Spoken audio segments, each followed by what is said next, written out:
আমি একটা মেয়েকে অনেক ভালোবাসতাম,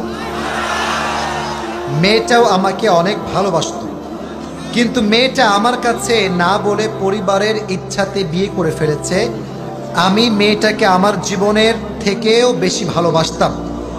এখন আমি মানসিক দিক থেকে অনেক কষ্টে আছি এবং আমি অনেক কষ্ট পাচ্ছি। এখন আমি অনেক ভেবে চিন্তায় পড়ে গিয়েছি এবং কোনো কিছু ঠিক করে চিন্তা করতে পারছি না। এখন আমার কি করা উচিত? আচ্ছা, এটা যুবক অনেক কষ্ট নিয়ে প্রশ্ন করেছে। আসলে মেয়েদের ভিতরে বেশিরভাগ মেয়েরা আজকাল বেঈমান দ্বারা ভরে গিয়েছে। সবাই না, নট এভরিওয়ান, সাম পিপল। কারণ তোমরা যদি সবাইকে এভরিওয়ান করে দাও, মেয়েরা আমাকে গালি দিয়ে একদম ব্যাকা করে ফেলে দেবে। সব মেয়ে একরকম নয়। এখন যুবক যেহেতু প্রশ্ন করেছে, উত্তর দেওয়ার দরকারটা যুবক ভাইয়ের আছে না নাই? অতএব কেউ বাজে মন্তব্য করবার ট্রাই করবেন না। আমার কথা যুবকের জন্য এক নাম্বার, যে চলে গিয়েছে সে তোমার জন্য ছিল না। যে তোমার জন্য আছে তাকে কেউ কেড়ে নেওয়ার সুযোগই কখনো খুঁজে পাবে না। গেছে তো কি হয়েছে, ও তোমার যোগ্যই তো ছিল না। মনে রাখবা, বেঈমান কখনো কারো ভালোবাসা পাওয়ার যোগ্যতা রাখে না। বেঈমান শুধু ঘৃণা পাওয়ার যোগ্যতা রাখে। সে বেঈমানি করেছে তোমার সাথে।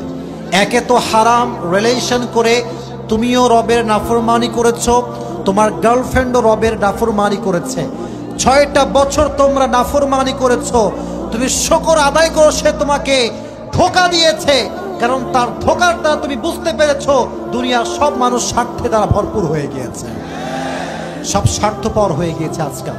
এক নাম্বার, সেই মেয়েটা তোমার জন্য কখনো ছিল, আর যে তোমার জন্য আছে তাকে কখনো আটকায় রাখতে পারবে?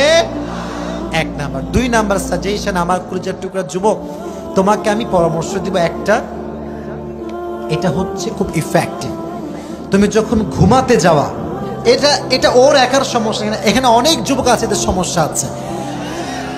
অনেক যুবকই ছ্যাঁকা খেয়ে বেকা হয়ে গিয়েছে। তুমি যখন ঘুমাতে যাবা, এইদিকে তাকান, কোরআনটা পড়তে পড়তে ঘুমাবেন।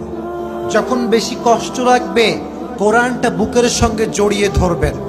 যখন কোরআনটা আপনার বুকে আছে, খোদার কসম, ওয়াল্লাহি বিল্লাহি তাল্লাহি, রবের কোরআনকে যে জড়িয়ে ধরেছে তার কলিজাটা ঠান্ডা হয়ে গিয়েছে। সুবহানাল্লাহ পড়েন। কলিজা ঠান্ডা যদি করতে চাও, কোরআনটা বুকে জড়িয়ে রাখবা। আর 3 নাম্বার, একটা কথা তোমাকে বলতে চাই, একটা কিছু তো কি হয়েছে, বাংলাদেশে মেয়ের কোনো অভাব নাই।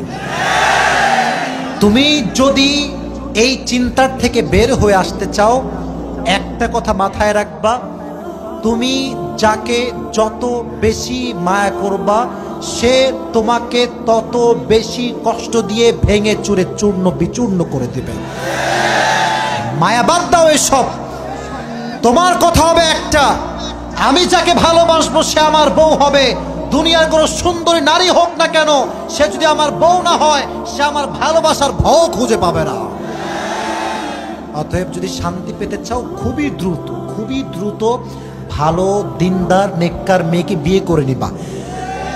আর এস্টাবলিশ হয়ে তুমি তাকে দেখায় দিবা, তুই আমার যোগ্য ছিল না, আমি তোর যোগ্য ছিলাম। আল্লাহ যুবকদেরকে বোঝার তৌফিক দান করুন। সকলে পড়া আমিন।